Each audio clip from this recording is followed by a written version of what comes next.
আমি অত্র এলাকার পক্ষ থেকে এবং জনগণের পক্ষ থেকে সরকারি উচ্চ মহলের কাছে সর্বোচ্চ দৃষ্টি আকর্ষণ করছি এই এলাকার যে কোনো একটি সুরাহা করার জন্য।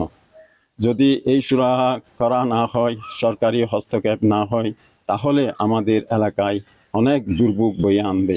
চট্টগ্রামের পটিয়া উপজেলার গহীন পাহাড়ি অঞ্চলের একটি দৃষ্টিনন্দন ও পর্যটন এলাকা হলো বুদবুদিছড়া। প্রাকৃতিক সম্পদে ভরপুর এই এলাকাটি এখন আর নিরাপদ নয়। এই বুদবুদিছড়া এখন পাহাড়ি সন্ত্রাসীদের অভয়ারণ্যে পরিণত হয়েছে। গত বুধবার 30 এপ্রিল ঘটে গেল এক চাঞ্চল্যকর ঘটনা। সেদিন পটিয়ার বিভিন্ন শিক্ষা প্রতিষ্ঠানের 7 শিক্ষার্থী বুদবুদিছড়া দেখতে বের হয়।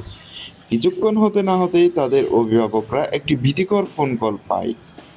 জানা যায়, 7 শিক্ষার্থীকে অপহরণ করে ফোন কলের মাধ্যমে মুক্তিপণ হিসেবে চাওয়া হয় 3 লক্ষ টাকা। অভিভাবকরা নিরুপায় হয়ে অপহরণকারীদের দেয়া বিকাশে টাকা পাঠিয়ে সন্তানদের মুক্ত করেন। ছাড়া পেয়ে সন্তানরা রাতেই নিজ বাড়িতে ফিরে আসেন। স্থানীয় সূত্রে জানা যায়, পটিয়ার বুদবুদিছড়া এলাকাটি প্রাকৃতিক সম্পদে ভরপুর হলেও সন্ত্রাসীদের দৌরাত্ম্য রয়েছে ব্যাপক। প্রতিনিয়ত কর্মজীবী মানুষরা অপহরণ ও চাঁদাবাজির শিকার হচ্ছে।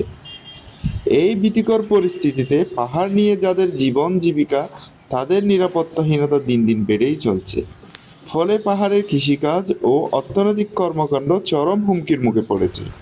এ বিষয়ে জানতে চাইলে বিশিষ্ট সমাজসেবক ও অবসরপ্রাপ্ত সহকারী কৃষি সম্প্রসারণ কর্মকর্তা মোহাম্মদ সিরাজুল ইসলাম বলেন, বিসমিল্লাহির রহমানির রহিম। সুজলা সুফলা শস্য শ্যামলা, পাখি ডাকা ছায়া ঘেরা আমাদের এই হাইদ্য গ্রাম। এই গ্রামের দক্ষিণে শ্রীমতীর হাল, পশ্চিমে পটিয়া পৌরসভা, উত্তরে কেলি শহর, পূর্বে সারি সারি পাহাড়। এই পাহাড়ে অত্র এলাকার অধিকাংশ মানুষ অনেক পূর্ব থেকেই এখানে চাষাবাদ করে আসছে, ফল ফলাদির বাগান করে আসছে এবং চড়ার পানি দিয়ে শাকসবজির চাষ এবং ধান চাষ সহ বিভিন্ন ফসল উৎপাদন করে জীবিকা নির্বাহ করে আসছে। বিগত কিছুদিন যাবৎ কিছু ঘটে যাওয়া অনাকাঙ্ক্ষিত ঘটনার কারণে অত্র এলাকার মানুষগুলি সেই পাহাড়ে যাচ্ছে না, এবং যারও কিছু সংখ্যক মানুষ সেই পাহাড়ে যায় এবং সেখানে তাদের চোখে মুখে আতঙ্কের ভাব।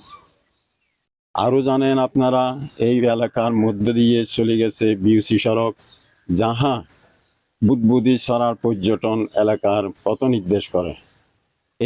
এই রাস্তা দিয়ে এই এলাকা থেকে অনেক মানুষ সেখানে বনভোজনে যায়, কিন্তু অনাকাঙ্ক্ষিত ঘটনার কারণে সেখানে এখন মানুষ আর যাচ্ছে না।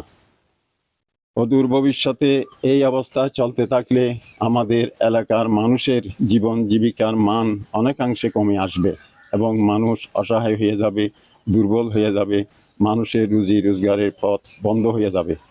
তাই আমি অত্র এলাকার পক্ষ থেকে এবং জনগণের পক্ষ থেকে সরকারি উচ্চ মহলের কাছে সর্বোচ্চ দৃষ্টি আকর্ষণ করছি এই এলাকার যে কোনো একটি সুরাহা করার জন্য। যদি এই সুরাহা করা না হয়, সরকারি হস্তক্ষেপ না হয়, তাহলে আমাদের এলাকায় অনেক দুর্ভোগ বয়ে আনবে। সুতরাং আশা করব আগামী দিনে আমাদের এই এলাকার সরকারি দৃষ্টিগোচর হবে এবং এলাকার মাধ্যমে শান্তি শৃঙ্খলা ফিরে আসবে। এই আশাবাদ ব্যক্ত করে আমি আমার সংক্ষিপ্ত বক্তব্য এখানে সমাপ্তি ঘোষণা করলাম। সবাইকে ধন্যবাদ। এই বিষয়ে জানতে চাইলে পটিয়া থানার অফিসার ইনচার্জ আবু জায়েদ মোহাম্মদ নাসমুন নূর বলেন, ভুক্তভোগীরা লিখিতভাবে কোনো অভিযোগ জানায়নি। যদি অভিযোগ করে তবে আমরা তদন্ত সাপেক্ষে আইনগত ব্যবস্থা গ্রহণ করব।